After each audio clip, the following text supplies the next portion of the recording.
বিসমিল্লাহির রহমানির রহিম। গোড়াতেই গলদ,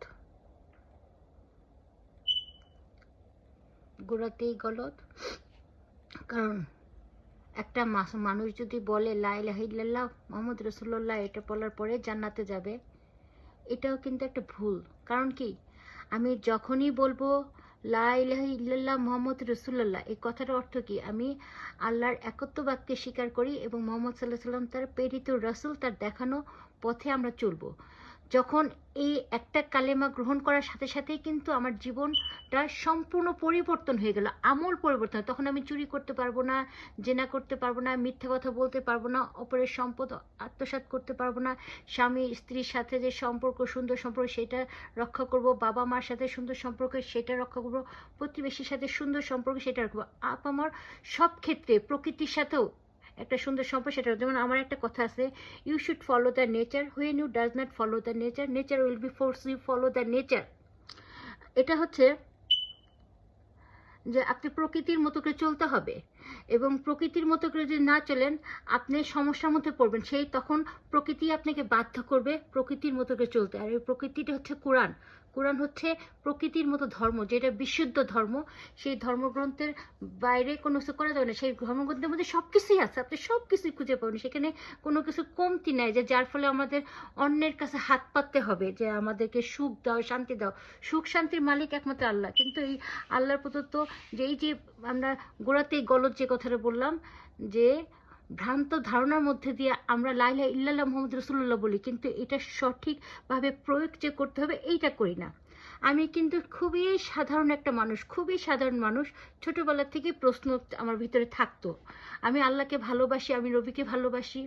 আচ্ছা, এখানে আরেকটা কথা বলি, কেউ যদি বলে, একটা চোরকে যদি বলা হয়, মানে একটা চোরকে যদি বলা হয় তুমি এই দলকে ভোট দিবা তাহলে তুমি জান্নাতে যাইতে পারবা, চোরটা কিন্তু তার চুরি করা বদলাবে না, সে কিন্তু সহজভাবে জান্নাত পাওয়ার জন্য সে ওইটাকে ভোট দিবে। আবার যে ব্যভিচারিণী, তাকে যদি বলা হয় তুমি যা কিছু করো না কেন, তুমি যদি এই দলকে ভোট দাও তুমি জান্নাতে যাইতে পারবে, সে চিন্তা করে যে আমাদের কোনো বদল করা দরকার, যদি একটা ভোটের বিনিময়ে যদি আমি জান্নাত পাই, এটা তো খুব সহজ একটা মাধ্যম।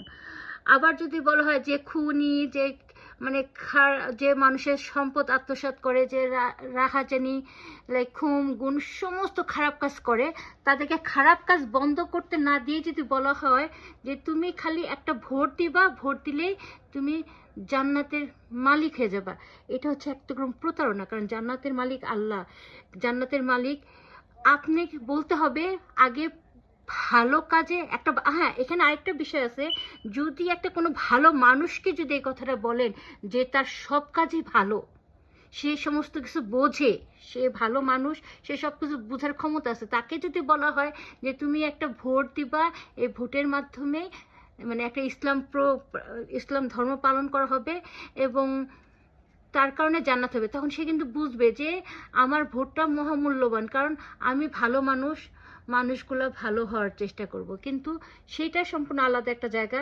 কিন্তু যদি এখানেও বলার প্রশ্ন নেই যে তাকেও বলতেও হবে না, ভালো মানুষকে বললে ভালো মানুষ কথা শুনবে। কিন্তু যদি চোর, বদমাশ, খারাপ মানুষগুলোকে বলা হয়, বাংলাদেশের 95% লোক মনে হয় মানে খুবই যেইভাবে হোক, এইভাবে হোক, সেইভাবে হোক, যেভাবে হোক, এত ভালো মানে আদর্শ মানুষ না, এত মানে নৈতিকতা যে 100% তাদের ভিতরে আছে তা না। আর এই মানুষগুলোকে যদি বলা হয় তুমি এইটাতে ভোট দিলে জান্নাত পেয়ে যাবা, তারা তো জান্নাতে সহজ একটা পথ পেয়ে গেল যে আমি এই দলে ভোট দিলে জান্নাত পেয়ে যাবো। কিন্তু যারাও বলে তারাও জাহান্নামী, আর যাদেরকে বলতেছে তারাও জাহান্নামী। এই সব জাহান্নামী যে কোথায় হাবুডুবু খাবে আমি এটা বুঝতে পারি না ভাই, একটু বুঝাবেন আমাকে দয়া করে।